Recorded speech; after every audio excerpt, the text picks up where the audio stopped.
حياتهم ضياق. حياتهم ده. حياتهم. تعال هنا. هوي تعال. تعال. كيف حالك؟ يلا كويس. الحمد لله. الحمد لله. انت هو منو؟ انا ولد بنتك. ولد بنتك كثير سوى عليه في كتاب عليك كل ما. ابي من دربك ده. الحنفيه حقت الحمام الخربانه دي. جيبها لي عليك الله. ما بجيبوها من شريها. انت مكسره مش. يا اخي الولد ما تقول يا اخي. الولد داقي شنو؟ كلامه صح. الحنفيه يجيبوا لي كيف انت دول متخلف؟ بسم الله جيت من وين؟ جيت من الطيب. حياتهم؟ كيف حالك؟ الله يبارك. انا يا اخي والله بس يا حمام مره. ايوه. لقيت عذاب بس. وين؟ يا اخي مسألة السباكة دي جبتها من وين؟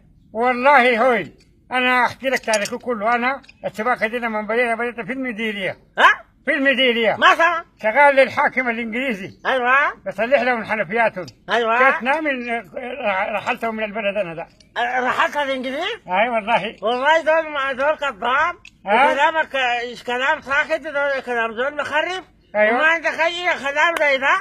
وانت اصلا دول من زمان بتتصرف في المواضيع دول معروف يعني. يا اخي الحله دي كلها معذبه. وعذبت ناس وكسرت مواسيرهم وكسرت مواسير الحله وكسرت مواسير راسك لا يا اخي. يا اخي انت ما دي ما شغلتك. هوي دي ما تتصرف فيها. حياتهم. احبطتني. ما لازم احبطك. لازم اواجهك بواقعك. انت زول ما بتعرف حاجه غير كلام كثير بس. السباكه دي ما عندك بها علاقه يا اخي. مالك؟ اطلع برا. اطلع من وين؟ اطلع برا. انا جيت من عشان اطلع من بيتي. اطلع امرق ليه من بيتي؟ يعني مثلا جابت لي طريق. الطريق ولا هقول لك كلام. انا ذات غلطان المجيء يا معفن بس. يا اخي عذاب يا.